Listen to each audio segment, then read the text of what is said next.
Oh my god, The Last 5 Years is finally on Broadway. Let's dig into it.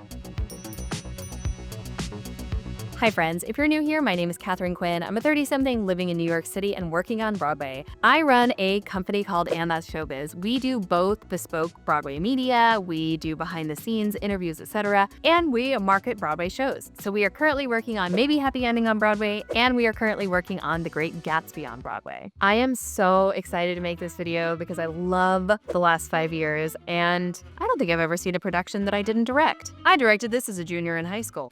We're not going to talk about that today much. Let's talk about the basic info, the essentials. So previews begin tonight, March 18th at the Hudson Theater, best seats on Broadway. Opening night is April 6th, 2025. This show marks the Broadway debut of The Last 5 Years, 22 years after its premiere. This is starring Nick Jonas and Adrienne Warren, wow what a cast, and directed by Queen Whitney White. For those who don't know, The Last 5 Years premiered off-Broadway in 2002. It has become one of musical theater's most beloved cult classics. It was adapted into a 2014 film starring Anna Kendrick and my pal Jeremy Jordan. It has been produced countless times around the world and is known for its unique storytelling structure and emotional depth. It has given us so many bops. We're going to talk about the bops in a second, but as I mentioned, I directed the show in high school. We're going to talk about it. It is one of my favorite scores to play on the piano. It's just so good. It's just so good. And I can't believe it's finally coming. So, talking about the structure of the show, the structure is one of the things that makes the show special. The timelines go like this. It tells a story of a relationship from both perspectives. Kathy's story moves backwards from the end of the relationship, and Jamie's story moves forward from the beginning of the relationship.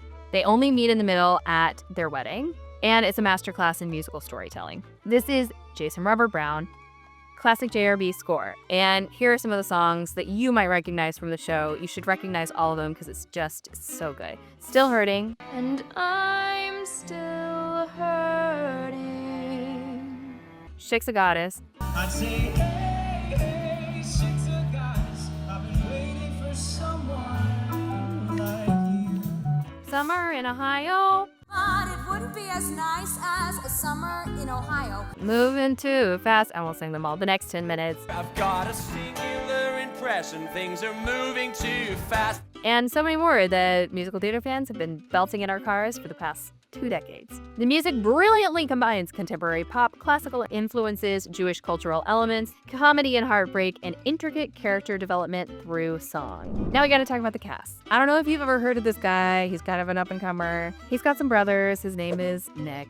So he was a Broadway child actor. He started on Broadway in shows like Les Mis and Beauty and the Beast, A Little Chip, Nugget. Obviously, he was a member of the Jonas Brothers, and he has done lots of film and TV. Broadway is Nick Jonas's roots, so welcome back, buddy. Adrienne Warren is amazing. Adrienne Warren is a Tony Award winner and Broadway powerhouse who won a Tony for her portrayal of Tina Turner in Tina the Musical. She is known for her incredible vocal ability, and she is one of Broadway's most dynamic performers. Also, Whitney White. I did not get to see Zsa Zsa's African hair braiding. I know there's a pro shot of it, which I need to experience, but I do not know anyone who's not just enamored of Whitney White's direction, so I'm really excited about that. This production brings together Jason Robert Brown's personal supervision, Whitney White's fresh directorial vision, and a chance to imagine this for Broadway and for 2025, frankly. What makes it special, other than the insane cast, other than it's finally coming to Broadway? It's a fresh take. It's an opportunity to hear Adrienne Warren sing this score.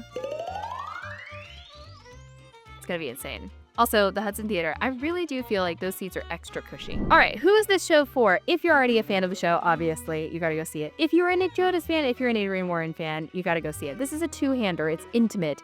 It is bittersweet. It is an excavation of a relationship. It's a sad date night show, but it's a date night show, but it's beautiful. The music is absolutely incredible. If you like interesting narrative structure, it's for you. It is classic contemporary musical theater. It is time for it to be on Broadway, and I'm just really, really excited. If you have already seen The Last 5 Years on Broadway, if you're watching this a couple days later, couple months later, please let us know what you thought down in the comments. If you have a question, let us know what the question is.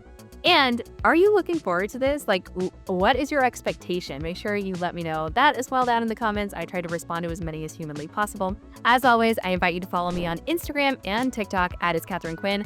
Follow And That's Showbiz for Broadway BTS and interviews at And That's Showbiz, and I'll see you in the comments section. Bye, friends.